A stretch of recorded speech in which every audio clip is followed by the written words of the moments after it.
Hello. Welcome to another episode of Malik Gets Dick Down by the Market. Hey, yo. But really, today I just got smashed by the QQQ. I'll show you what happened today. I was good on the direction mostly, but it kept hitting out my stop loss. Kept hitting out my stop loss. The first direction was wrong. I'll show you the three trades that I made today.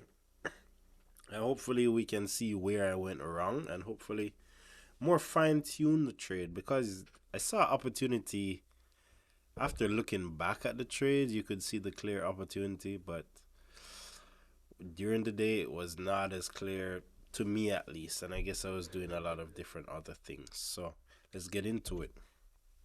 So at the top we have the dollar index, and as you know, if the dollar goes up, the QQQ goes down.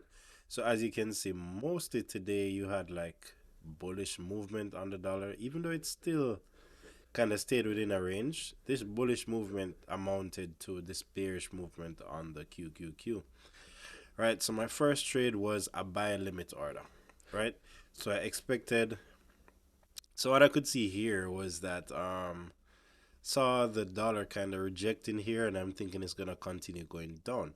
So I was thinking, all right, the QQQ is gonna like the dollar is gonna go up, thinking the QQQ is gonna come down and then kind of push up, and I had my take profit at 309.36, right? So I entered this trade at, and it was a limit order. So this trade was entered at 10:30. So at 10:30, I got entered into the trade at the level I wanted. I wanted to get it closer. Let me see where I got it. I wanted to get it closer to down here so I could kind of ride it up. Yeah. So I wanted to get it closer to here, closer to the bottom with my stop loss below here and try to just catch it as it moved to the top. I didn't realize that we already had hit this level of resistance earlier. So I had set my trade and just went. As you know, I don't like those trades because it's like I'm not monitoring the trade.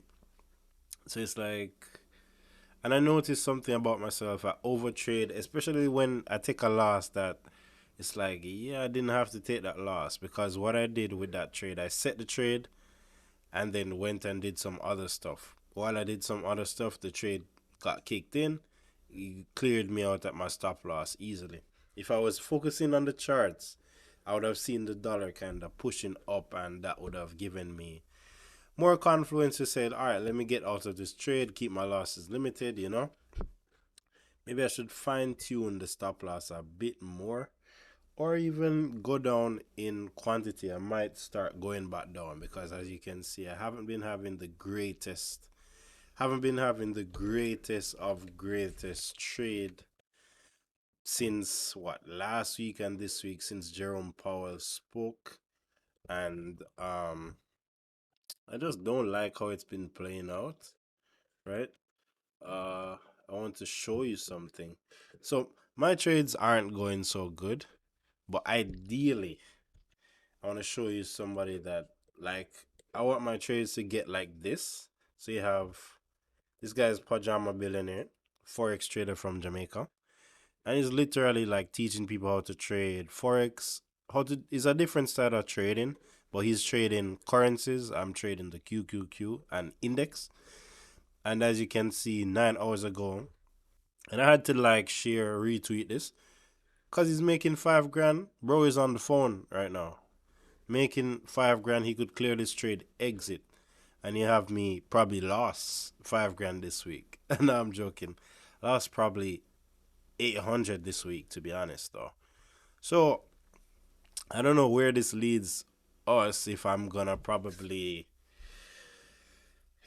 pay for a course or something just to get the insight that these guys must have something that I don't have. Or I'm gonna keep working on my strategy, but if I see that it's not working out too well, you're gonna see me purchase a course and then kind of go from there, right? But this is just nice. This is sweet. This is something I would probably take. But I mean, after being a trader for about 8 years, I can see why he has the confidence to hold this trade and just let it rock out, right? So let's get back into. the charts because that was kind of like a segue. Okay, so at 10:30, 10:30 entered at 306.89. So let's see. 306.89, 10:30. 306.89, 10:30 candidates. This one. 306.89. Perfect. So I entered right here to the buy side. So I had a limit order, and this was my take profit. Would have been about $200. And I got taken out at my stop loss at 11 on the 11 o'clock candle, huh? So 11 o'clock candle, 305.70. Perfect right there. Is that the 11? It's the 11, 305.70. Okay, perfect. So I got hit out. This was the entire trade. I went to the buy side. Obviously, looking at it, should have went to the sell side, right? Let's see what the dollar was doing around 10:30. 10:30.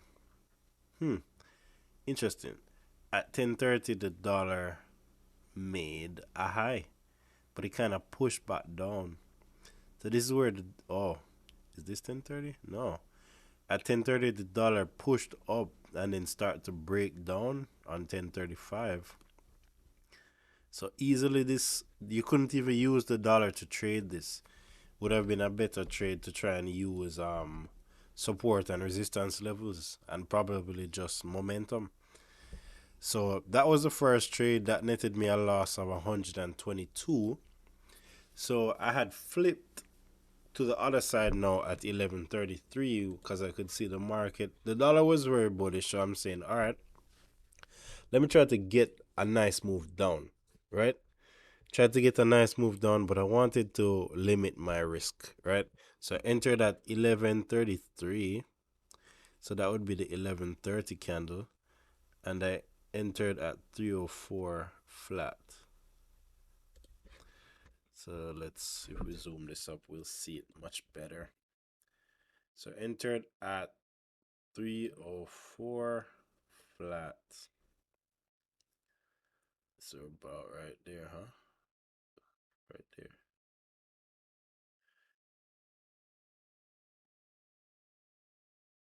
So entered at 304 flat. Seems like this was the open of this candle. Come on, 304.01. And I entered at 304 flat. You know, come on. I like this. And then I had my stop loss set at 305. Obviously, it started to go against me. It's almost like I'm not saying this, but sometimes when you're trading, and this is a part that you have to go through when you're trading, I suppose, it feels like the market is watching you. So you imagine I entered to the sell side here. The momentum after that was bullish on the QQQ. Can you believe that? So I entered at 11:35. And then it started to get very bearish on the dollar. So that gave you that bullish movement, at least for the interim. So I got closed out at 11:50 on the 11:55 candle, 11:55.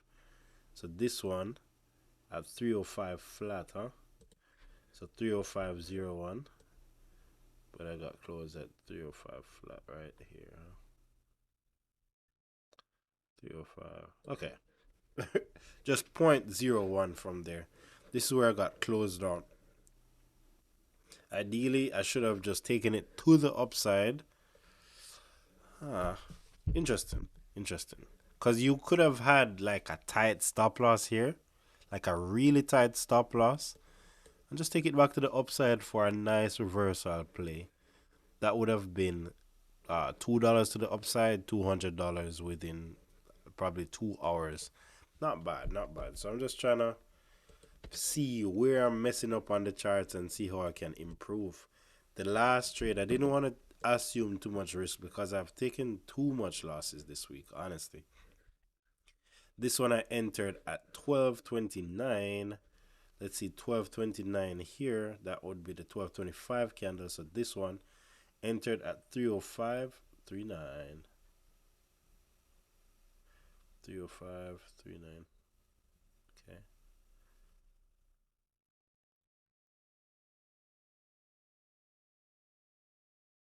Pause. What are you doing? 30539. Right here.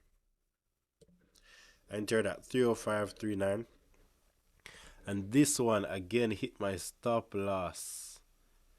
And you know what it did? It hit my stop loss that was above the level of I can bet it's this candle. This is why sometimes the market feels like it's just strange. It's like, are you against me? Are you watching my books? What's going on? Because I'm pretty sure this is the candle that took me out, right? And as you can see, it just came right up above, right? Cleared out a lot of people's stop loss. So you would have had to have your stop loss like at 306.5 to get this downside movement. Because as you can see, it was still mainly bearish on the day, but you still had a little reversal movement, and that can clear out your position if you have a sell position, especially if you entered right here, took it to the downside, move your stop loss to break even, and then no, the market came right up, cleared out your break even, or even left you in negative, cleared you out, and then proceeded to go back in direction. But this is what happened. I like that I can actually review every single day and see what happened. As you can see, it's been like losers since when? February. It's been since it's the Black History Month. They're taking back the money, guys. But anyways, February 2nd, you had a loser. We had a winner, yes, but I'm not counting that. Monday we had a loser. Tuesday we had a loser. And today we have a loser, which is Wednesday.